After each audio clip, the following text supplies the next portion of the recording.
সংশোধনাগারের মধ্যে তমলুকের যুবকের মৃত্যু।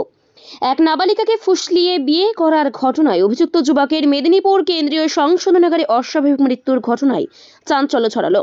ওই যুবককে সংশোধনাগারের ভেতরে খুন করা হয়েছে বলে অভিযোগ পরিবারের। মৃত যুবকের বাড়ি পূর্ব মেদিনীপুরের তমলুকে, নাম হোসেন আলী। না না না বডি নিউচ্ছি না। তখন আমরা মানে পুরনো তদন্ত চাই, জেলের সিসিটিভি ক্যামেরা চাই, ম্যাজিস্ট্রেটের সামনে পোস্টমর্টম হবে, সেটাই আমরা তদন্ত চাই।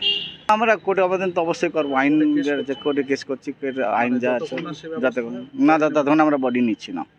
তবে যে ছেলেটাকে আপনারা কি করেছেন, কি বৃত্তান্ত, এটা জানুন, আপনারাই জানুন। যে এটা আমার দাদার, ওদের ফ্যামিলির গোটা সবাইকে আমরা যাবজ্জীবন জেল চাই। পুলিশ বলেছে নাকি তোমার দাদা আত্মহত্যা করেছে। আমার দাদা এখানে আত্মহত্যা করেনি, ওখানে গিয়ে কি করে নিয়েছেন, এসব কীরকম? আমার দাদাকে এখান থেকে নিয়ে যায় মেদিনীপুর, আমরা পাঠিয়ে না ওকে পুরো গুম করে দিব সব টাইম। এটা নয়ুম আর ওই মেছোদার ওই যে তার ইয়ে আছে নয়ুমের সাড়ু, ওই মহিদুল ইসলাম সব টাইম সে বলতো। আর সাহালাম যে আছে তার চাচা, মেয়ের চাচা সাহালাম। কি হয়েছে? আমার ভাই নয়ুমের মেয়েকে ভালোবাসা করেছিল কথা আমরা পরে জানতে পেরেছি।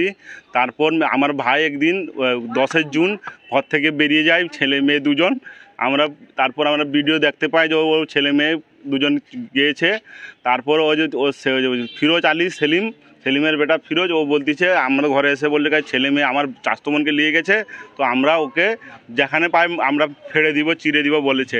আর ওর চাচা চীনা আছে, ও ডাইরেক্ট চন্দ্রপুর বাজারে বলেছে আমরা ও ছেলেকে পেলে চিড়ে দিব। তারপর আমরা তো ওখান থেকে তারপর শুনেছি হিমালয় চয়ে ওকে ধরা পড়েছে 27 জুনে। তারপর 29 তারিখে থানায় নিয়ে এসে ঢুকাবার পরে তারপর থানাতে রেফার করার পরে তারপর এখানে দুদিন থাকার পরে তারপর ওখানে মেদিনীপুর ট্রান্সফার করার পরে তারপর আমাদেরকে জানায়নি। তারপর আমরা 10টার সময় ফোন আসছে হোসেন আলী মার্ডার হয়েছে, এই ইন্তেকাল মানে হয়ে গেছে, মারা গিয়েছে। তারপর আমরা এখন চাচ্ছি যে আমার ও ভাই ইংলিশের টিচার, ওর বহুত দেমাগ, ওর বহুত বুঝদার ছেলে, ও কোনোদিন সুসাইড করতে পারেনি।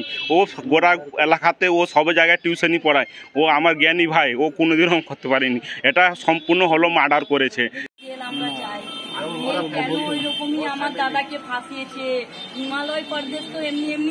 ব্যুরো রিপোর্ট, এখন সংবাদ।